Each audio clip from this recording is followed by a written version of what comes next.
Baik, pemirsa, saksi Richard Eliezer dicecar oleh kubu Sambo dalam persidangan dengan terdakwa Sambo dan Putri Selasa lalu.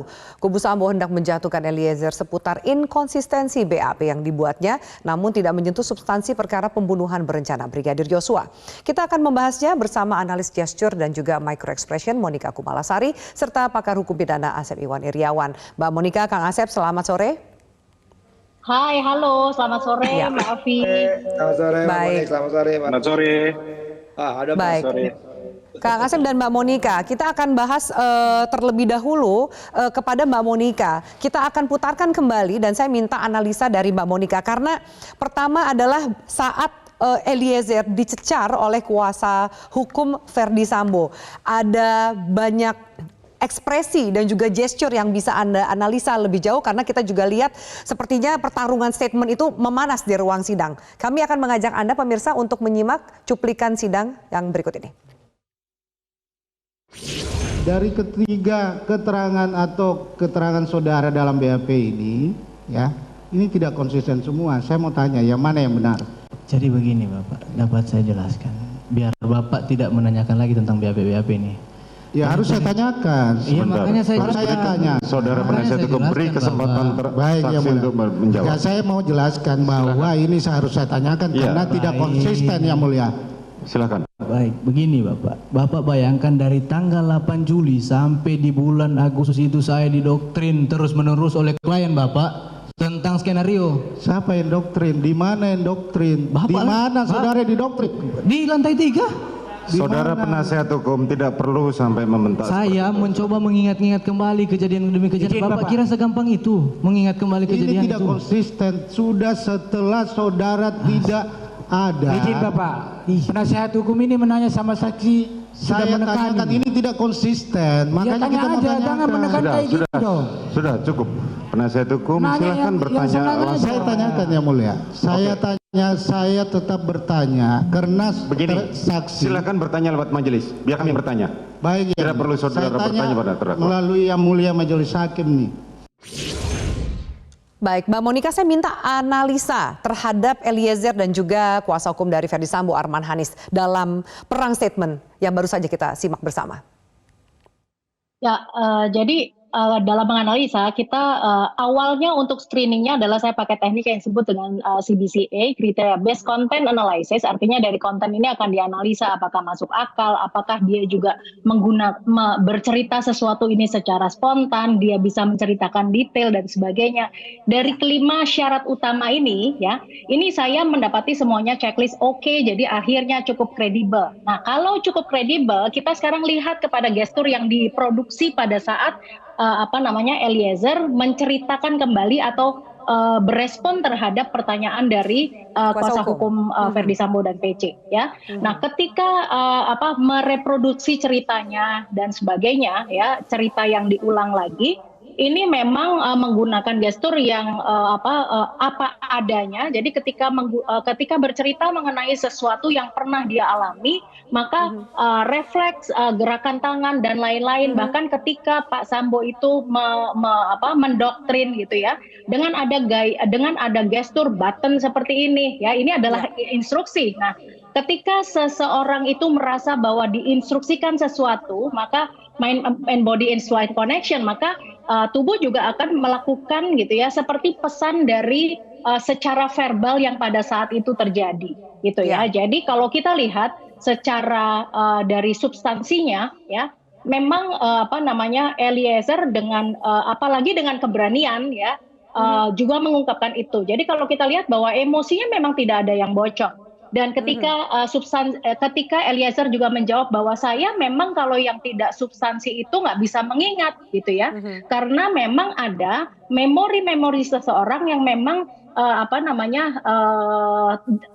kalau ikut dalam teori mengenai si memori ini emang ada yang sengaja di forgetting, ya. Jadi untuk hal-hal yang tidak substansi, ya, itu yang disebut dengan incidental atau normal forgetting gitu ya, untuk hal-hal yang tidak menyangkut substansi. Dan ini wajar-wajar saja, sehingga kalaupun itu tidak konsisten menurut BAP, ya, karena otak manusia tidak bisa menerima atau memikirkan untuk hal-hal yang tidak substansi. Baik, tidak konsisten bukan berarti tidak jujur. Mbak bukan Monica? berarti tidak jujur. Ya, tergantung karena justru malah Eliezer ketika untuk hal yang substantif ya, dia bisa menjelaskan semuanya dengan sangat detail bahkan ketika dan kemudian Pak Sambo maju gesturnya dan sebagainya. Nah, itu bisa diceritakan, bisa diproduksi kembali cerita tersebut dengan detail-detailnya justru malah bisa dikatakan seperti itu. Oke, baik. Saya akan ke Kang Asep. Kang Asep, tanggapan Kang Asep, apakah kemudian Kang Asep melihat ini konsisten atau tidak konsisten? Karena pihak dari kuasa hukum Verdi Sambo merasa bahwa inkonsistensi ini yang juga mengganggu pihak Verdi Sambo dan Putri Candrawati, mengingat justice collaborator harusnya berkata benar dan konsisten dalam setiap pernyataannya. Terminologi hukum tentang konsisten, inkonsistensi harus belajar dulu membaca Kamus Besar Bahasa Indonesia. Ya, kalau nggak ngerti bahasa Inggris, ada di bahasa Indonesia ya konsistensi. Jadi kita mengatakan konsisten, di mana? Nah, sekarang yang dipermasalahkan adalah berita acara. Nah, sekali lagi, 1000 berita acara pun berbeda, yang ada masalah. Ya, lagi pulang yang dibenturkan itu berita acara kebohongan, ya, masih rekayasa dan berita acara setelah kebohongan.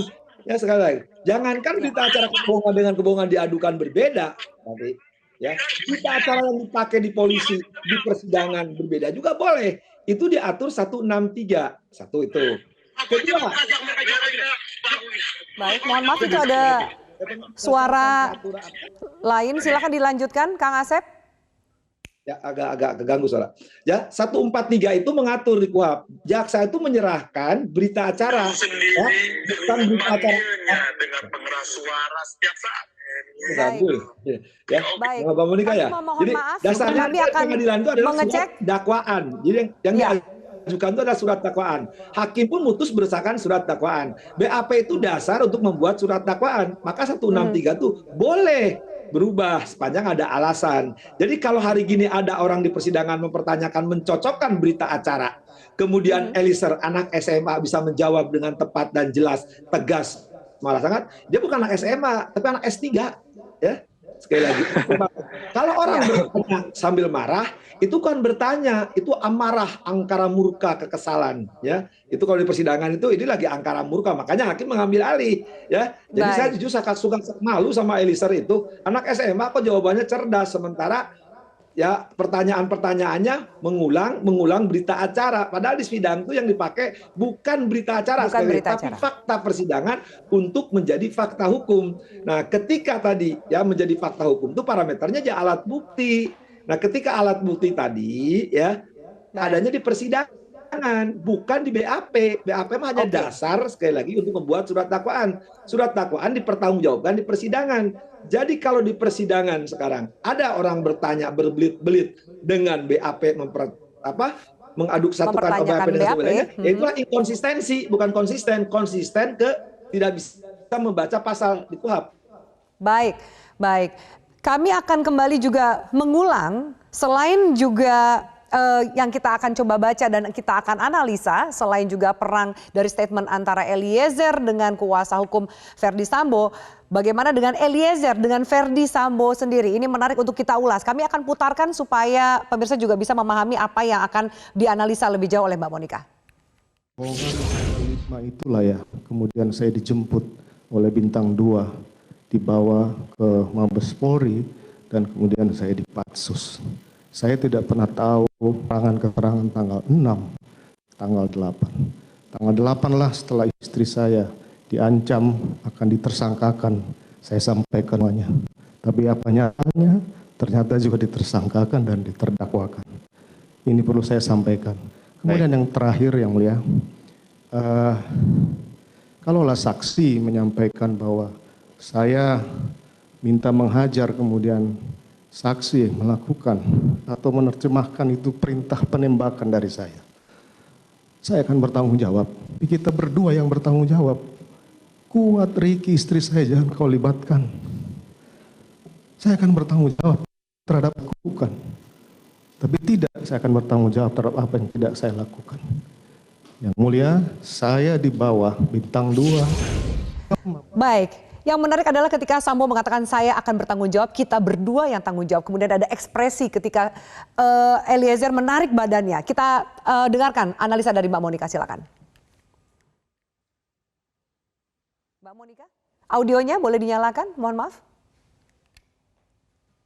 Kita analisa dulu dari ekspresi dan gesturnya Sambo ketika mengatakan hal ini, ya. Jadi sebetulnya ketika tadi penasihat hukum Eliezer dan sebagainya dengan tone yang tinggi karena berdebat mengenai sesuatu yang sedang mereka pertahankan masing-masing, ya.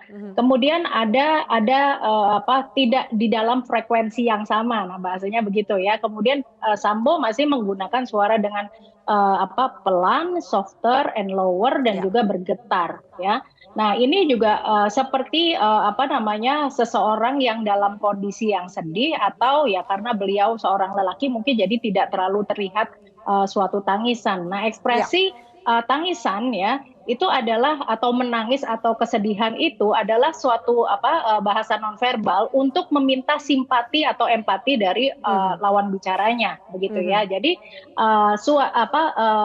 apa yang disampaikan atau apa yang diekspresikan Pak Sambo ini memang kecenderungan untuk adalah merupakan satu upaya juga untuk mendapatkan simpati dari hakim, begitu ya. Dan kemudian kalau kita lihat ketika Sambo mengatakan kami berdua bertanggung jawab dan jangan libatkan Kuat Ma'ruf dan Ricky Rizal, terus kemudian si Eliezer kemudian mundur terlihat seperti ini. Nah, mundur ini adalah berarti ingin melihat secara keseluruhan, bahasanya ingin melihat secara lebih jelas lagi sehingga pengen melihat semuanya agar bisa tercapture. Nah, ini adalah merupakan bahasa nonverbal yang mengatakan bahwa apa yang Anda ceritakan kok ada distant ya gitu ya. Jadi memang menolakkah Eliezer dengan bahasa itu? Menolakkah? Ya. Dengan bahasa tubuh itu atas statement dari Sambo? Ini ingin melihat apa yang disampaikan itu lebih komprehensif. Nah, biasanya ketika kita menjauh dari satu objek gitu ya, karena kita ingin melihat segala sesuatu secara lebih terang benderang gitu. Ya. Oke, baik. Kang Asep singkat saja, saya minta tanggapan dari Kang Asep bahwa seakan-akan memang Eliezer sepertinya tidak tanda kutip tidak akan semudah itu. Sambo mengatakan kita berdua yang bertanggung jawab. Sempat Sambo sampaikan juga harusnya Eliezer juga ikut dipecat. Apa tanggapan dari Kang Asep? Kemana arah strategi dari kuasa hukum Verdi Sambo ini? Kang Asep, audionya silahkan. Baru kali ini saya melihat seorang penegak hukum berbintang 2 tidak paham hukum. Yang menjadikan terdakwa siapa tersangka pun bukannya Eliezer, tapi polisi. Kan di polisi bisa SP3 kan. Jaksa bisa di SP2 kan. Atau di pra-peradilan kan.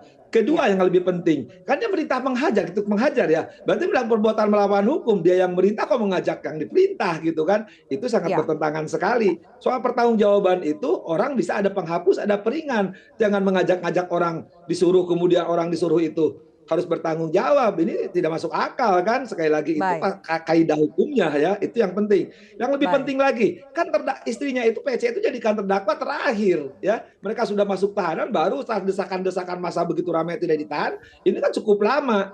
Jadi sekali lagi ya, itu yang penting lah pokoknya. Baik, terakhir ya seperti itu. Baik, Kang Asep, Mbak Monika terima kasih banyak untuk diskusi kita dan juga analisanya. Kita akan lanjutkan.